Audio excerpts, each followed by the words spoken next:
বহুদিন ধরেই ইট ভাটা শ্রমিকরা নিজেদের প্রাপ্য মজুরি ঠিকভাবে পাচ্ছেন না। সংশ্লিষ্ট মালিক কর্তৃপক্ষ শ্রমিকদের মজুরি ঠিকভাবে মিটিয়ে দিচ্ছেন না। রাজ্যের প্রায় সবকটি ইট ভাটাতেই এই বঞ্চনা চলছে বলে অভিযোগ। তাদের কথায় এতে সবচেয়ে বেশি সমস্যায় পড়েন বহির্রাজ্য থেকে এখানে কাজ করতে আসা শ্রমিকরা। এ নিয়ে অবশেষে প্রতিবাদে সরব হলো সিটুর অন্তর্ভুক্ত ত্রিপুরা ইটভাটা শ্রমিক ইউনিয়ন।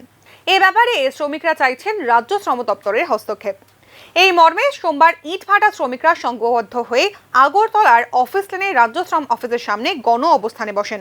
তারা বিক্ষোভ দেখান। প্রাপ্য মজুরি দ্রুত মিটিয়ে দেওয়া সহ 4 দফা দাবিতে চলে এই আন্দোলন কর্মসূচি।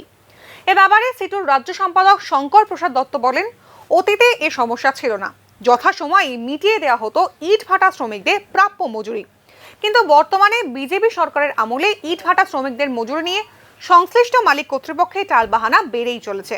শ্রমিক ইউনিয়ন, এই ইউনিয়নের উদ্যোগে আজকে এখানে এই শ্রম দপ্তরের অফিসের সামনে অবস্থান হচ্ছে।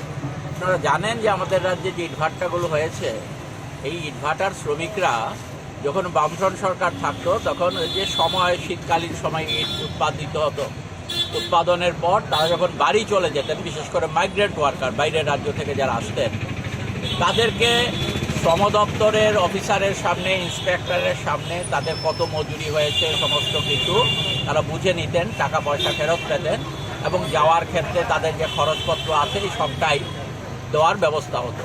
কিন্তু এই বিজেপি সরকার আসার পর ইটভাটা শ্রমিকরা, আপনারা দেখেছেন গত কয়েকদিন আগে বিশাল করে তারা পায়ে হেঁটে এসে বিশাল করে ইটভাটা থেকে এসে প্রধান রাস্তা, এখানে দুর্গানগরের দিকে যে রাস্তা, সেই রাস্তাতে অবস্থান করছেন। কেন? তারা মজুরি পাননি। এরকম একটা ইটভাটা নয়, সারা ত্রিপুরা রাজ্যের অসংখ্য ইটভাটা আছে যেখানে শ্রমিকরা মজুরি পাননি।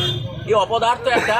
এদিনের আন্দোলন কর্মসূচিতে ত্রিপুরা ইটভাটা শ্রমিক ইউনিয়নের রাজ্য সম্পাদক তপন দাস সহ অন্যান্য নেতৃত্বরাও অংশ নেন।